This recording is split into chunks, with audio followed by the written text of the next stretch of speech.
Ассалаmu алейкум туугандар, кандайсыздар?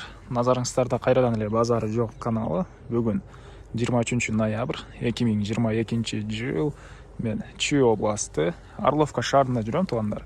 Ушул жерден бир сатылуучу үй бар экен, ошол үй жөнүндө силерге маалымат берейин деген.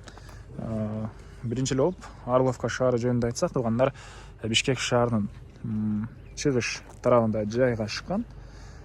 Бишкек шаарынын чыгыштарына жайгашкан. Бул жерден Бишкек шаарына чейин 82 километр көргөздү Яндекс карта. Токмок шаарына чейин 26 километр жана Кеминге чейин 8 километр аралык бар экен. Так, азыр мен турган жер Орловка шаарынын Ленин көчөсү жана Арычная көчөсүнүн кесилишинде турам. Сатылуучу үйүбүз ошол Орловка шаарынын центральный трассасы Ленин көчөсүндө жайгашкан. Мынакей бул үй болуп калат. Так, Ленин көчөсү 68-ci үй экен. Так, андан ары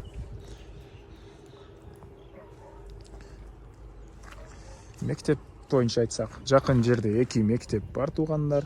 Жакын жерде 2 мектеп бар экен, садиктер, частный садиктер бар. Жана ошондой эле ушул көчөнөн Бишкек шаарына барган түз маршруткалар ушул жерден өтөт. Үйдөн чыксаңыздар эле сиздер Бишкек шаарына карай түз маршрутка менен кете аласыздар туугандар. Мынакей ушундай асфальт көчөнүн жээгинде жайгашкан. Анан үйүбүздүн участогунун түштүк чек мынакей бул жерден башталат. Түндүк чек бул жака чейин. Бул жактан бир дарбаза жана бул жактан дагы бир дарбаза орнотулуптур киргенге. Бул жак менен өзүңүздөр, бул жак менен мал киргизсеңиздер деле болгудай туугандар. Андан ары. Так.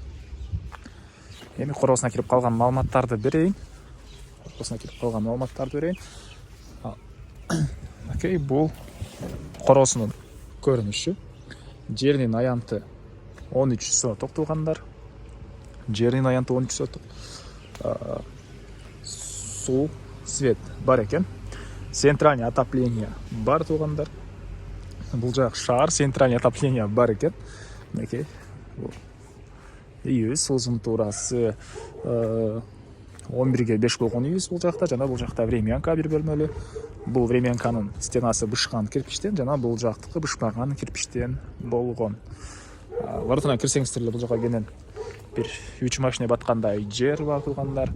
Төрүндө дагы огород, бактары деле бар экен. Андан ары биринчи эле болуп бул үйүбүздүн ички тарабын көргөзөйүн. Андан соң бул жактан короосуну бир жаккенен көргөзөм. Анан ушундай Чүй областынан көбүнесе үйлөрдү татсак, көрүүчүлөрүбүз кандай экен, эли кандай, кошуналар кандай экен деген комментарийге суроолорун беришет.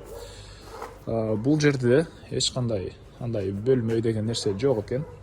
Өзү кайсы жерде бар, аны мен деле эч билбейм, бирок туугандар негизинен ошондой ээлеринен сурасам андай нерсе жок дейт. Бул кире бериш, прихожка. Орустар, башка улуттар деле, анан башка региондордон, башка областтардан келген бардык эле адамдар жашашат экен туугандар. Эч кандай сен ал жак, мен бул жак деген сөз болбойт дейт. Үй ээси деле өзүнүн Арын областынан болот. Анан сатуу себеби дагы бир үйүм бар, бул ошого бул үйдү сатуу керек эле деген оюн айтты. Андан ары ошол сөздү сүйлөп үй жөнүндө айтуу токтотуп койдум. Мынакей бул экинчи бөлмөсү. Анан түзөтсөк бул жакта дагы бир бөлмө жайгашкан, дубалдары мындай шубалган жана полдору жыгачтан болгон пол, түштүк тараптан терезелер орнотулган. Отоплениянын батареялары бар. Центральный отопление бар негизинен туугандар. Анан бул жакта дагы бир спальный бөлмө. Чыгыш тараптан терезелер орнотулган, полу жыгачтан болгон пол. Центральный отопление бар. Орловка шаарында. Үйүбүздө деле бар экен. Эми андан ары кайра эле короосуна чыгып бул жакты көргөзөйүн. Так. Эмне маалымат?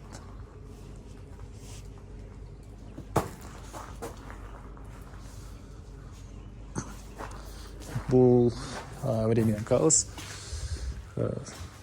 Пол жыгачтан болгон пол, потолок пластик.